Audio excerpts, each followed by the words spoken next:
Hi, and welcome to the 91 Day Success Podcast. I'm Jonathan, and I'm thrilled today to have with me Casey Richardson. Casey and I met through a mastermind group and have gotten to know each other a bit. And I just have a tremendous amount of respect for Casey and what he's doing. It's how they help businesses, especially in a couple areas. And I'm going to let him talk about that a little bit more. But Casey, for those that maybe aren't familiar with you or your agency, Craft Agency Group, can you give us kind of the elevator pitch about who is Casey and what do you do at Craft Agency Group? Yeah, so thanks for having me, first of all, Jonathan. I appreciate it, man. Absolutely. And that respect goes two ways. So Thank you. Thank you. Yeah, man. So I'm one of the co-founders of the agency. We work specifically with local businesses to help them with their marketing. I've been in the local marketing space for 12 years now as, some sort of marketer or creative capacity. Before starting my own agency, I worked at Yelp for a little bit as well.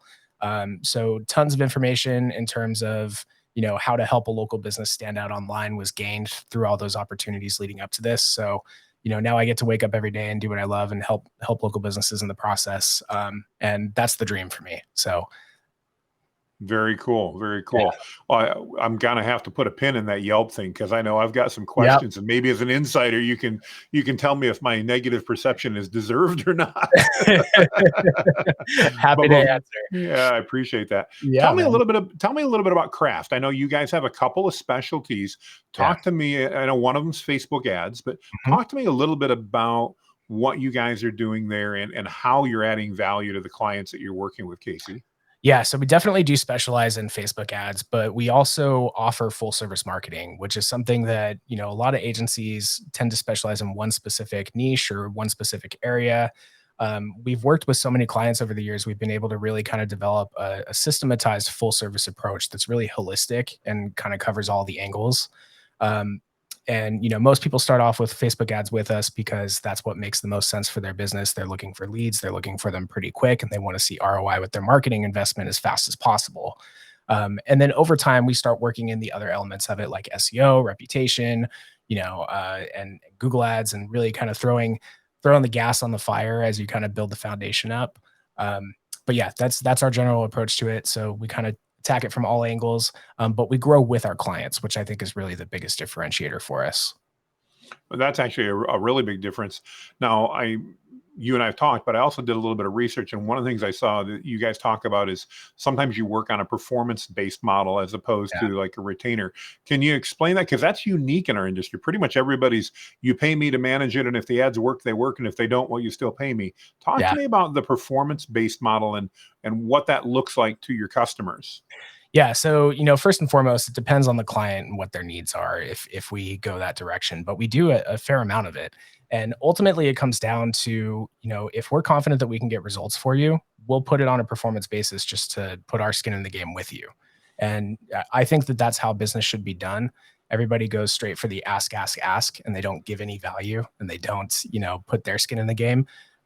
I would say 95% of agency offers that are out there are spend a bunch of money with me and you might get results. That's pretty much it, right? So, Absolutely. for a majority of what we do, most of the clients that we work with, we actually guarantee 100 leads in 30 days through Facebook ads, and then we do that all on a performance basis. So, it can be a mixed bag for if we're able to do that right out of the gates with every client. You have to be in a certain position in order to be able to have that make sense. But whether or not we're performance based, we pretty much always guarantee 100 leads in 30 days. Wow, that's incredible. I got to ask because that intrigues me. Is Yeah. it then if we don't get you 100 ads, we work for free till we get you 100, or what's that look like? Yeah, it's exactly that. That's an amazing offer. I mean, there's very, very few agencies, having been in this agency space for over a decade myself, I know there's Yeah. very few agencies willing to put the skin in the game like that and go, hey, look, we're going to do this. Now, I've got to ask, as an agency owner, I could think of a couple of, especially being a generalist, I could think of a couple of industries that there's no way I'm going to offer that in just because we probably can't do that. Are you selective with the clients you work with based upon that guarantee, or how do you accommodate that from a business owner's perspective? Right. So I guess, if they're, because people tend to ask me like, well, what's the catch? Right. And that's from the client perspective. And there really is no catch. You just have to be able to afford those 100 leads. Right. So if it's, $20 a lead, you're going to have to be able to afford the volume. But what I'm doing is I'm guaranteeing the volume. Okay. And Gotcha. that's where that falls in and why I'm comfortable doing it. And we do everything we can, in the first 1 to 2 weeks of everything, getting your testing so dialed in that your lead cost is affordable as possible by the time we go at full scale. But really after that first week of testing, going in, we really only have 3 weeks to really deliver that 100. But if you break it down, 33 leads over 3 weeks, 33 leads a week, it's really not that much. And if we're doing our job right, it shouldn't be an issue whatsoever to be able to provide that volume, given the fact that the client has the budget to actually deliver that many leads. Makes perfect sense. I like that a lot. That does a ton. Now, you talked about, obviously there's a setup process and an optimization process up front. I Yeah. know one of the things you had shared with me earlier was the fact that, sometimes you guys will run literally hundreds of variations and different things on Every time. ads to find. Talk to me about that, because again, Yeah. in my experience, most ad agencies and people running ads, they may run 4 to 6 different ads, but Yeah. you're talking hundreds. Talk to me. What does that look like, and how do you manage to pull that off? Because that is not an easy feat. It's not. Yeah, I think, the biggest thing that I see, because we'll work with clients that, have ran Facebook ads themselves sometimes. So we can see, we'll go into their ad account and I can see what they did. And, at most we usually see 10 different variations. That's like at most. The minimum that we run is 250. That's the minimum. Wow. Yeah. So what we do is we take, 20 different images to start. And, and then we have 5 different versions of primary ad text and then 5 different headlines. And then you combine all those together and you find the winning combinations. And then we scale it out from there. So, but the 20 images alone, if you were to just do that and not test everything else, that alone would have a huge impact for a majority of clients and businesses that are out there. Well, I know the mastermind we're in has been doing a Yeah. lot of teaching on that, and you've done some of that, and it's been awesome. One of the things I know that they talked about, you mentioned images and how important those images are in Facebook ads. Yeah. I know even, I don't know if you're familiar, but I just left the day-to-day of Valor Circle and started Whitebeard, and watching still what Valorous is doing, because I'm still doing some consulting for them. They just changed, I know, all of the images that they're using and went more towards personal image. And the one ad that's performing the best right now is actually our customer care manager holding his 2-year-old son outside of Wrigley Field, Yep. talking about going to their first baseball game. Yeah. And we tied the ad back in with it, but it was amazing to me that picture of Ryan and his son, which has nothing to do with the services that we offer, but that ad is performing significantly better. Talk to us a little bit in the audience here, because a lot of us run Facebook ads and a lot of the listeners here are not agencies.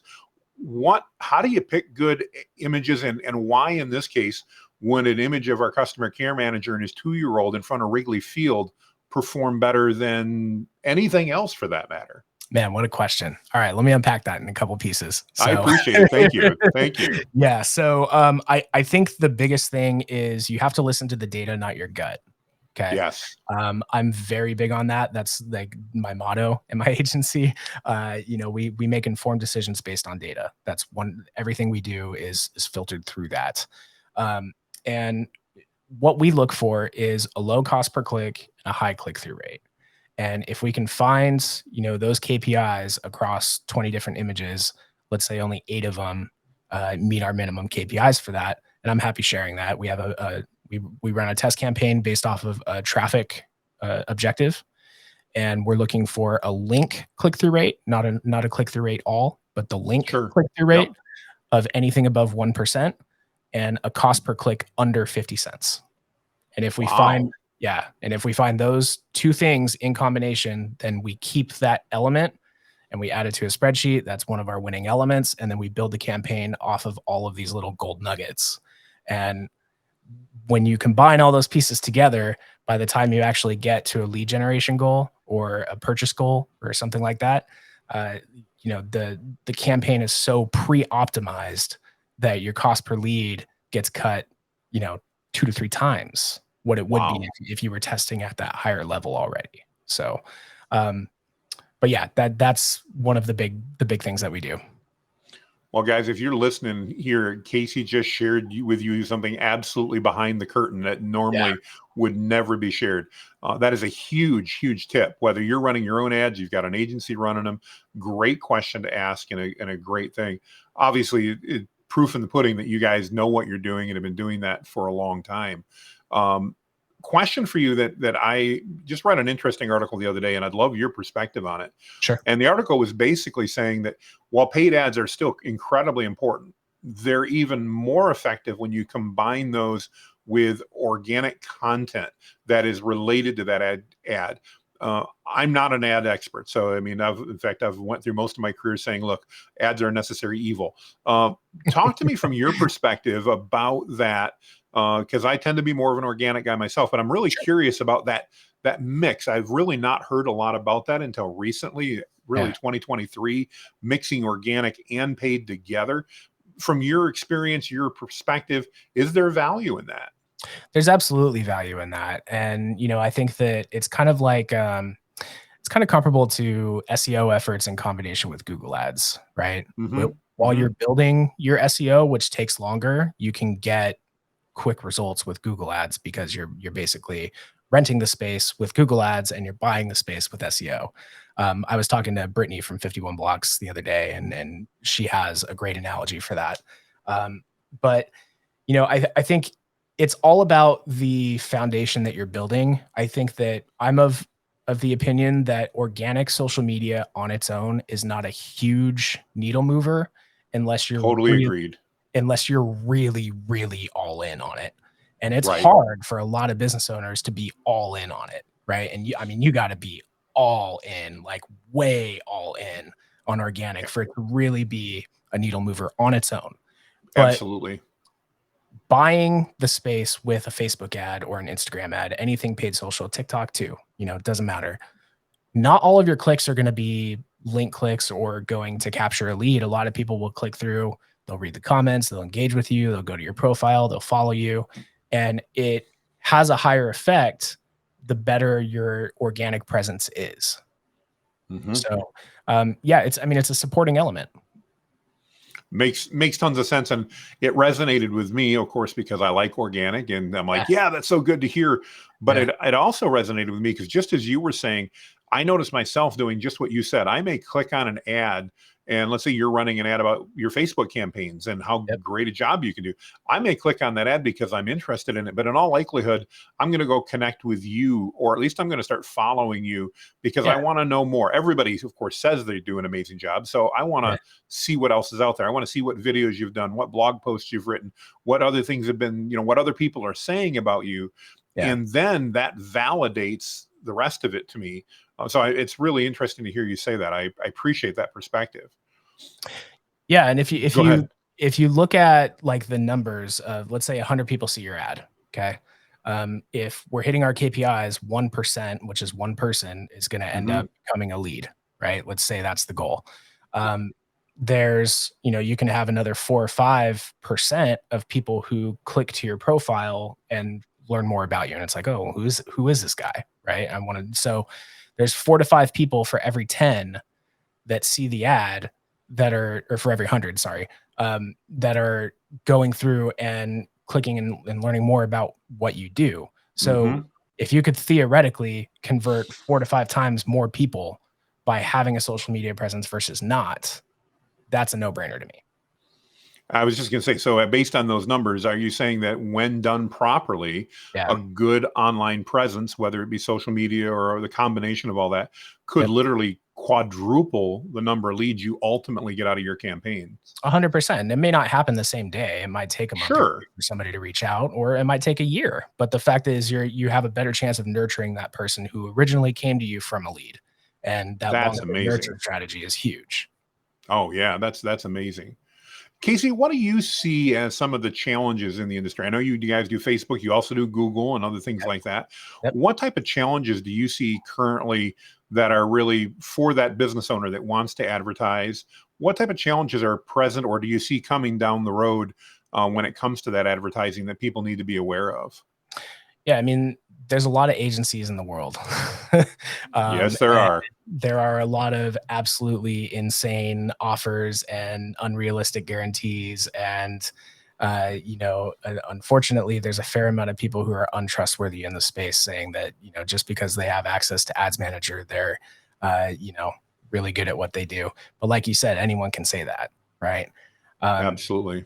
so I think the biggest challenge for business owners that are interested in advertising is really finding the best fit in terms of an agency to work with and going beyond the surface of somebody making a claim and really diving into, well, what have you done for other people? Show me the results, right? And getting deeper than just that surface level. I mean, these days anybody can buy press coverage. You don't, it's not even really earned anymore. True, true. For a couple $1,000 you can be featured on Entrepreneur. It's the sad reality, but that's the truth. um, and there's a lot of false credibility that comes with it. People are writing fake testimonials with AI, and really kind of being able to decipher who's legit, who's not legit, comes down to, at the end of the day, historically, for every dollar that somebody puts in, how many do they get back? Right. Mm. And I think that if you were to cut all of the fluff away from everything else and just focus on, if I give you $1, how many dollars am I getting back? Right. And as an agency, all the fancy reporting, all the fancy metrics, all the fancy KPIs and everything around it, at the end of the day, all of our clients care about, if I give you $1, how many dollars do I get back? They're buying money from you at a discount. Absolutely. I love the way you present that. That's a great analogy. And I think it's so true when it comes to ads because it's exactly what they're doing. It's exactly how it's supposed to work out at that point in time. Yeah. Really, really cool. I love that. That's fantastic. So I know you guys at Craft do more than just ads. Yeah. In fact, one of the things I was reading is that you guys really kind of see yourself as blending traditional and modern marketing principles. Talk to Yep. me a little bit about how do you blend those to create effective campaigns? I think it's taking the evergreen strategies that direct response marketing has always had over the years. I mean, hundreds of years of advertising is, what we're able to pull from. And you take those evergreen principles that just always work. Like for some of our clients, we still send out mailers in the mail, physical mailers, and it works great, but we combine that by having a QR code that captures the lead, Ooh, I right? love it.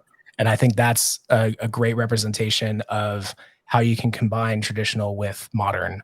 And, email is still an extremely effective marketing channel that very few people actually utilize. We do a ton of it. Um, and, with text message marketing, the open rates are fantastic, but I honestly kind of see that as a shiny object. And I focus less on text and way more on email. Um, as I'm sure in the agency space right now, every agency is freaking out with this registration stuff that's going on with text marketing. All the And A2P stuff. Yeah. yeah, I mean, it's a huge issue, and it's going to create a bottleneck. But I always hate around elections getting spam texts, so I'm all for it. Absolutely. I'm with um, you. yeah, I'm all for it, but it adds friction, right? And it makes it more difficult for you to use that as a marketing channel. So if you do it right, there's a lot of benefits to it, but I still have always kind of seen text as the shiny objects thing. And I've dabbled in it. We do a little bit of it, but it's not a main channel for us because the tried and true still works great. And, I think it's all about identifying the exact methods that are going to work for each client and being able to adapt your approach strategically to each client that you work with instead of having this is the only way that things work approach. Mm. But that's what works for us. Every agency is different. If you're niche specific, then you may have an out of the box solution that absolutely works 100% of the time with all of your clients. And that might include text. But for us, it's definitely something that we focus way more on the email side with that. So that's super interesting to me because I know a lot of our brethren in the agency space really struggle with email, especially when it comes to deliverability and things like Yep. that. What are you guys doing at Craft Group to help minimize those negatives and maximize the positives? And I do think, by the way, I'm with you. I think email marketing is very underutilized and is Yeah. boys, almost as long as we've been in the industry, been one of the best ROIs out there. But talk to me a little bit at Craft Agency Group. What are you guys doing in that vein to make email marketing successful for your clients? It's all about adding value.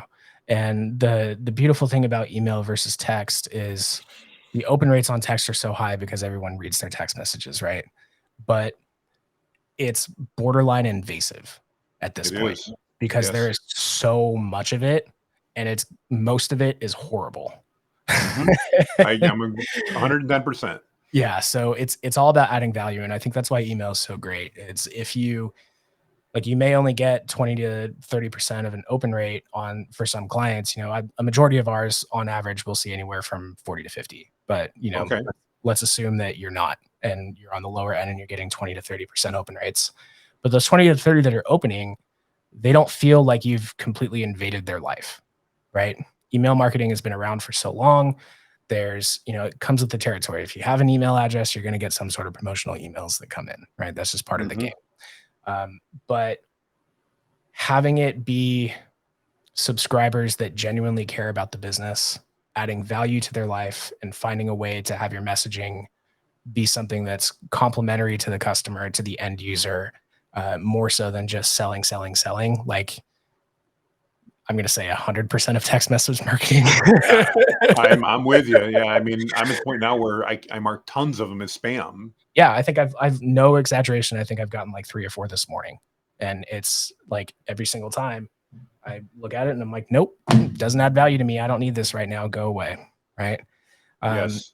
but with email, I go through and I read it and I'm like, okay, who's this from? What's it about? And if you just put yourself in the mind of the consumer, and if they're doing the same thing, why would you not pay attention to that? Mm-hmm. No, I agree with you entirely, 110%.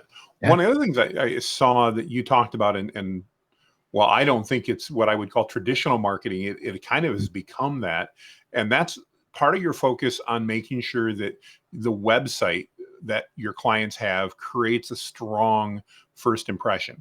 I Yeah. think so many businesses personally have missed the entire point of websites, in that it's like it's a brochure, it needs to be there, and I'm not going to worry about it. And they don't think about how it relates to the ad campaigns and the marketing campaigns they run. Again, that's my 2 cents. I'd love your perspective on that, Casey. Why is a good website, a website that's going to convert, that's going to engage, why is that so important nowadays, when people have the attention span of, a gnat, of literally just 3 seconds in many cases? Yeah. I always use the analogy of, if your business is a skyscraper, right? The website is the foundation. Okay. So how tall of a building do you want to build? Right. And that's the question that I always ask my prospects when I'm talking to them is, hey, like, we've gotten to the point now where most of our clients, it's pretty much a prerequisite. In order to work with us, your website has to be strong. We don't do a ton of website builds from the ground up these days.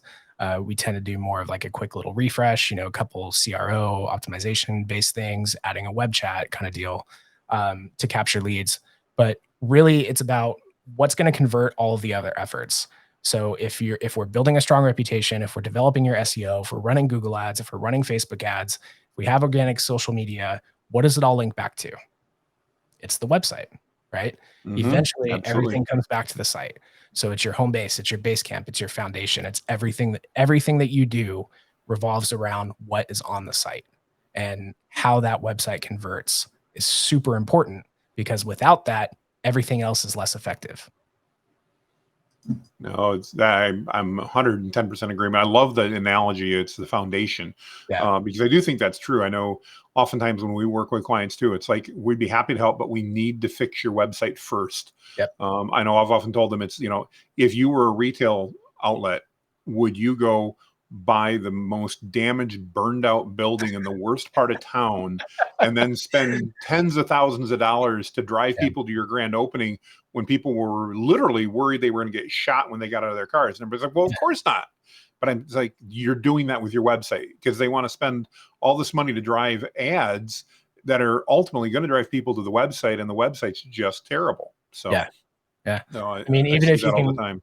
if you can get your lead conversion up on your website by 1 to 2%, I mean, the amount of impact that has for every visitor that comes is astronomical.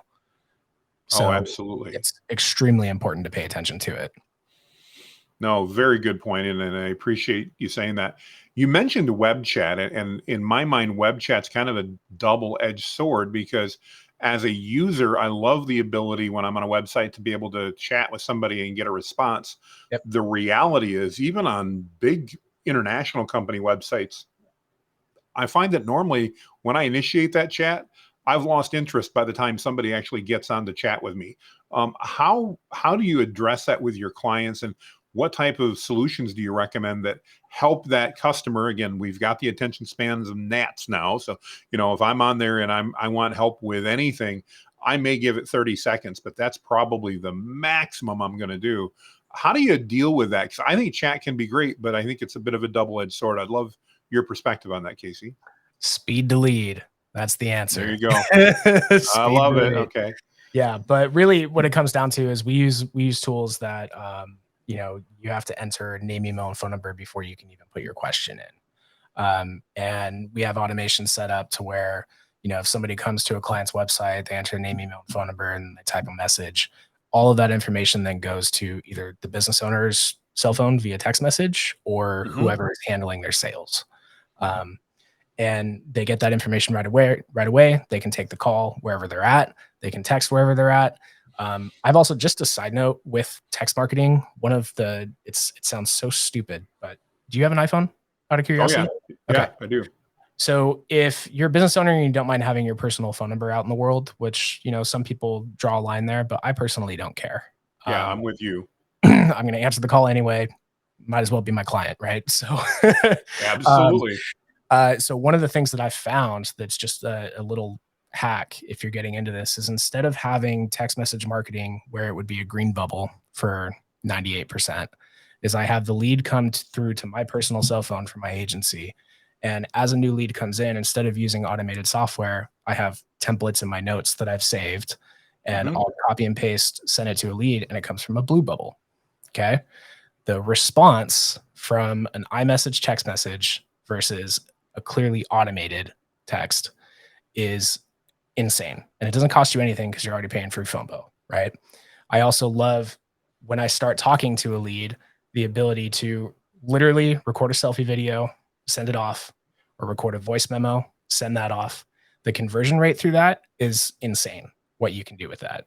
But the web chat is not meant to be the only form of communication.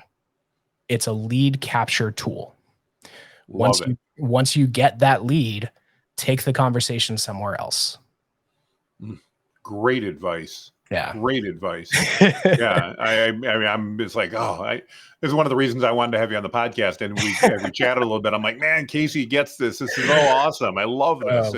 And it's so good as, to talk to people that are there like you. We see these, and I'm going to call them snake oil salesmen. I'm sorry, but I'm with they're one trick ponies. They've got one thing they sell. That's all they do. They're not willing to accept that, hey, web chat has its place, but it doesn't fix everything. It's not the kitchen sink too. And it's just so refreshing to talk to somebody in this industry who's like, no, there's a place for this. Yes. Yeah. And like you said, it's lead capture, and it's great at lead capture. Yeah. I love the tip on the iPhone, by the way. I've never, to the best of my knowledge, got a response that was a blue dot. And for those of you that don't have iPhones, when it's iPhone to iPhone, it uses Apple's iMessage service, and you get a blue dot with the text instead of a green dot. Yeah. And you do notice those things when you've got an iPhone, and that would make you in a very, very small percentage of people. Now, is it going to work on an Android? No, but iPhone's got a huge part of the market. It probably over half. So if you want to impact, if you want to impact half your clients and raise that chance, what a great thing. I also love your idea. As you know, Casey, I'm a huge fan of video, but I love the idea of just, grabbing your phone, taking a selfie video, and sending that message back. You're right. The amount of input and the feedback that you get on that is so great compared to anything else you're going to do. I don't care what it is. even an audio message. And I'll admit, I hate it when people send me audio messages because I don't know what they're like. I like videos because at least the video half the time is transcribed when it arrives through, or my phone will do it or whatever. So at least I know Yeah. what they're saying. Yeah. But yeah, I mean, what a great idea. I love that. That's fantastic. I've also done, like, when I have a lead that's engaged, and like, I just love the fact that you can see, on a lot of iPhones, people have read receipts enabled. So you can see when they read a Hmm. message. And if they leave me on read and they don't reply, I'll FaceTime them.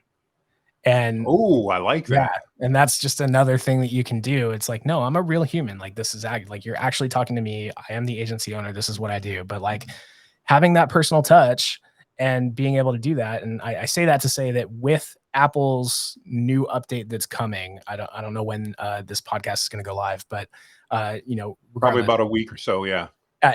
as of this time, the update's not out yet, but coming soon, I do know that one of the things that they're doing is they're allowing FaceTime video voicemail Oh, is that'll coming. be cool. Oh, So I'm wow. like, as soon as they announced that, I've been waiting for that for years. And as soon as they announced that, I was like, yes, sales are going to go through the roof. Like, that is amazing. Well, you So heard it here, guys. If you don't have an iPhone, that I tell you, as a marketer, that's enough reason to get one right there, yeah, just to be able to do that, to be able to use FaceTime to send a video voicemail. That's how cool is that, fantastic. right?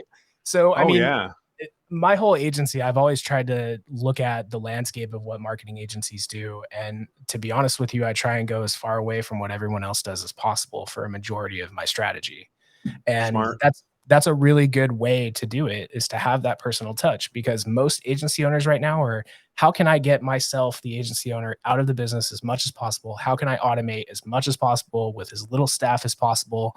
And I think that in terms of acquiring clients, it's so important to not have a ton of automation in place, in my opinion.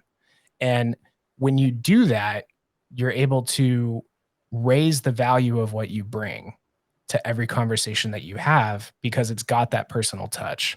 It feels less automated and, AI generated at every touch point. During the sales process for fulfillment, heck yes, automate as much as you possibly can to make it as scalable as possible, as quick as possible.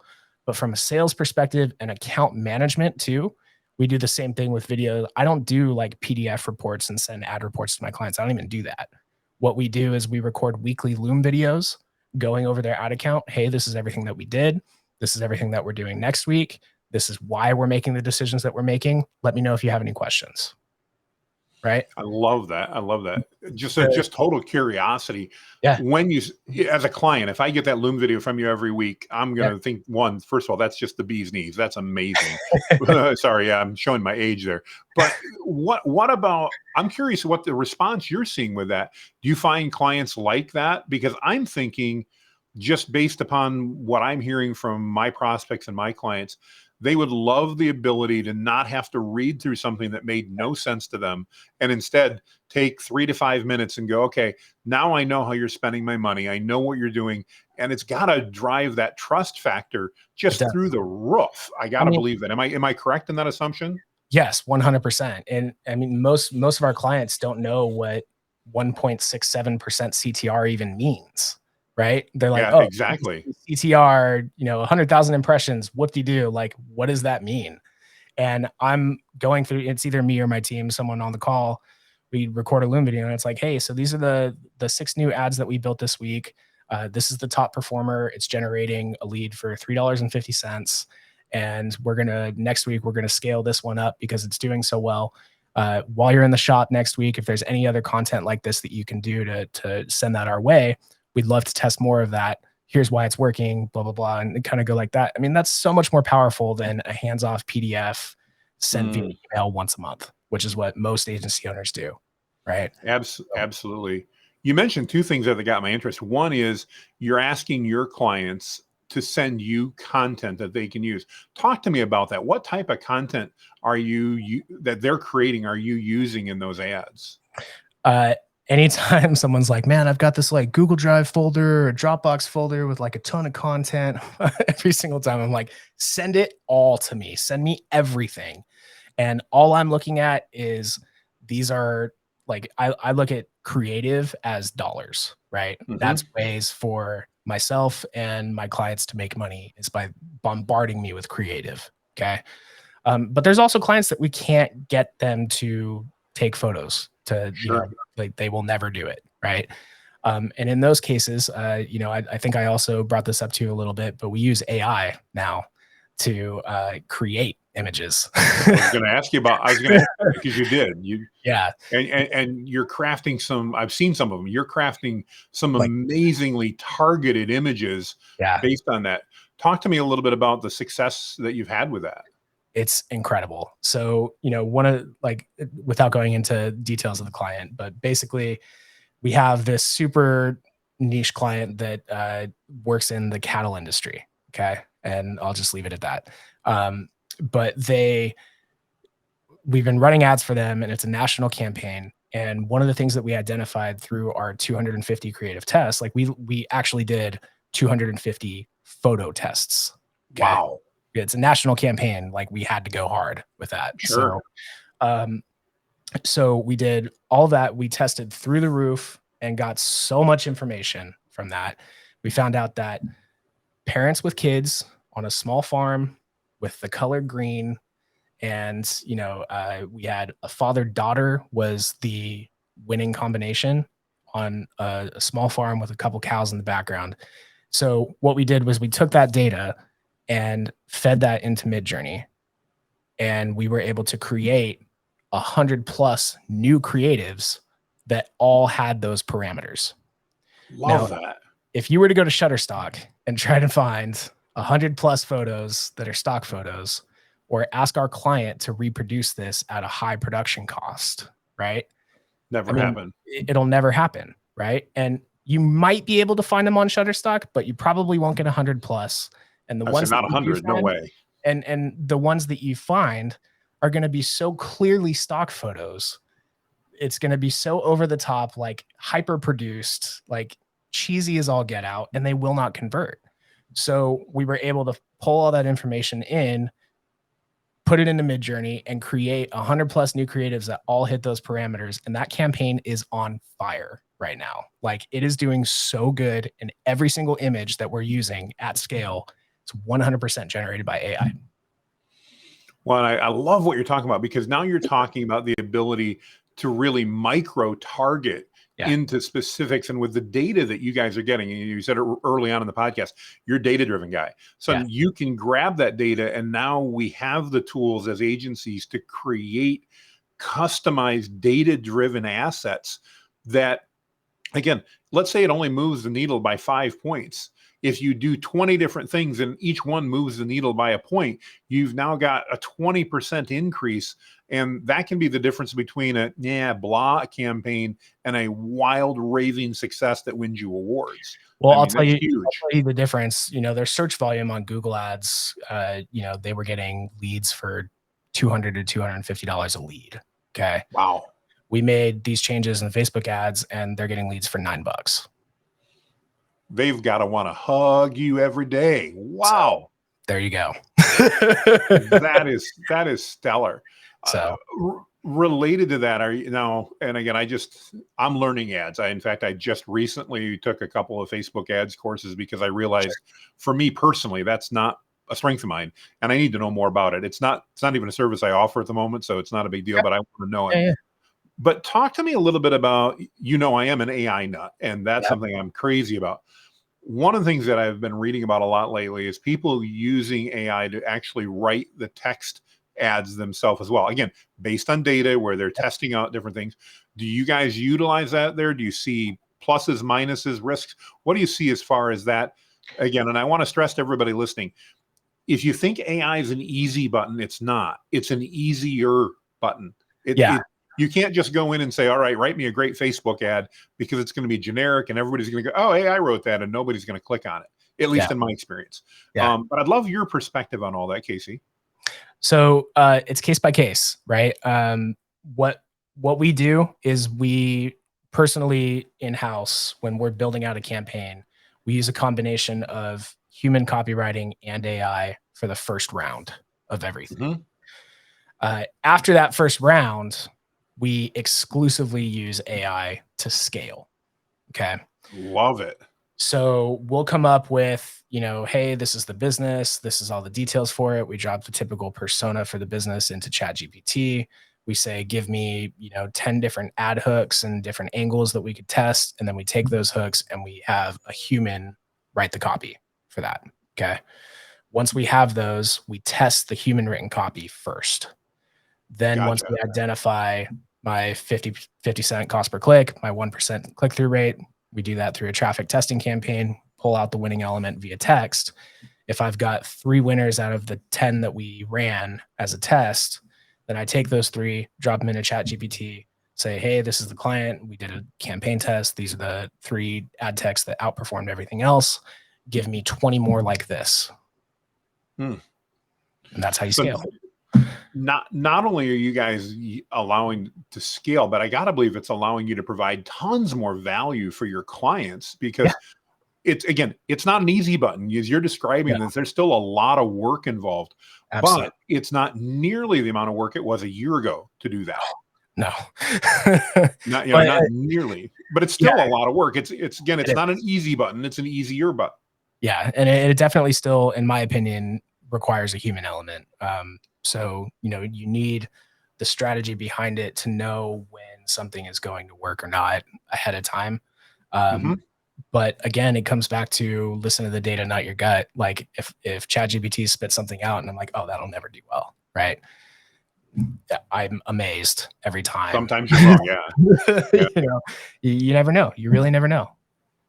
So you mentioned in your review calls that you guys are actually adding creative many times on a weekly basis. Is that accurate, Casey? Because yes. So one of my questions, this is just neophyte Facebook guy here, I don't know, or ad guy. How long should a business let an ad run to decide if it's going to be effective before they go, all right, it's time to change things? I just talked to somebody the other day, and they're like, hey, we've been running Facebook ads for a week and a half and we're not getting what we want. How long do we let it run? And I referred to them. I don't know. I have no clue. Yeah. How long do you do that? And how quickly can you, when you run the 250 versions or whatever, how quickly or how long do you need to run them to get the data that you're looking for? Yeah, it depends on how many variables you're testing. But what we do is we isolate all the variables. So if we're running photo tests, we'll isolate just a creative test only for photos. We're doing videos, same thing. And then ad text and headlines and angles and price points and all of that. We test all of that. The short answer is you don't do it for a specific amount of time. You do it for a specific amount of impressions. Makes sense. And the number that we look for is a minimum of 500 impressions. Okay. If you're making decisions based off of, cost per click and a click-through rate, but it's only got 100 impressions, that's not enough eyeballs, in my opinion, to justify it as a winner. If you can afford to do it for longer and get, 1,000, 2,000 impressions, like obviously that's going to be better, but it comes down to sample size is really what you're looking for.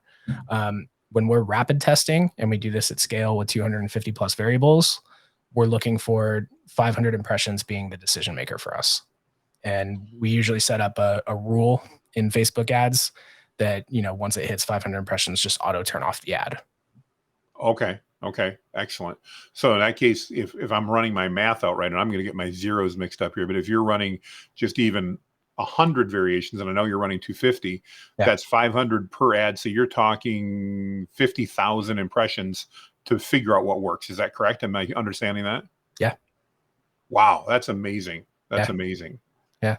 So we usually do, we set the stage for, first month is pretty much all testing to really ramp up to scale, but you can get some results pretty fast within the first week and you can start running lead form ads or, something like that just based off of that. But we pretty much always, for all of our clients, have a test campaign that's always active. And we use that campaign to keep feeding new creative and new ad text in to rapidly test while the primary campaign is running. So then that campaign that's testing, once we find the winners, we pull it out of the test campaign and put it into the primary campaign. Excellent. I love it. Now, Casey, I know a lot of agencies that you and I both know, and a lot of agencies, they tend to niche down and they only work with one vertical.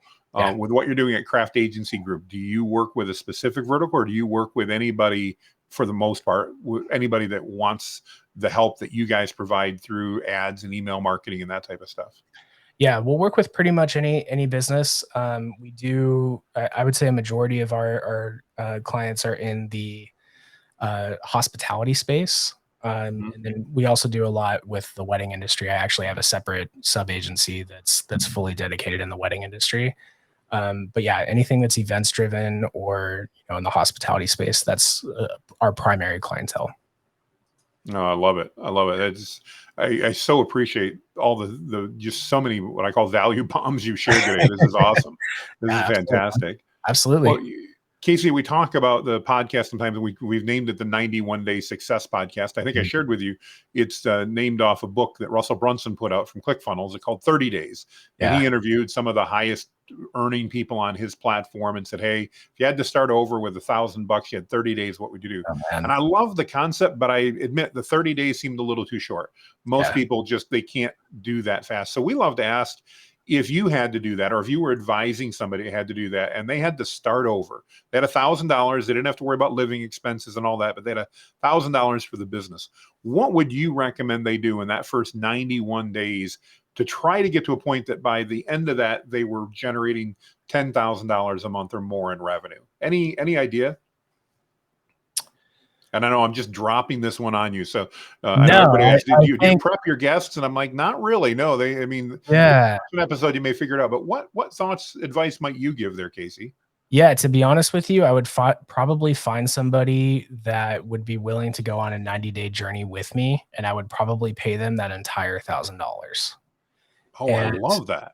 because I one of the things that I've learned growing my business is the leverage of hiring, right? And the like being able to duplicate yourself is extremely Hmm. powerful. So I would start there so that every hour of those 91 days, I had double the output to get going. And then, the first couple grand generated, I would do it again, and find someone else and, hey, you want to go on a 60-day journey with me? Here's another Hmm. $1,000 and just keep stacking that until I could get to the point where, the third month would be generating 10K plus from that. But in terms of client acquisition, which I feel is probably one of the main reasons you asked that question, aside from leveraging other people's time to help the growth of the business starting, um, my primary method would probably be cold email.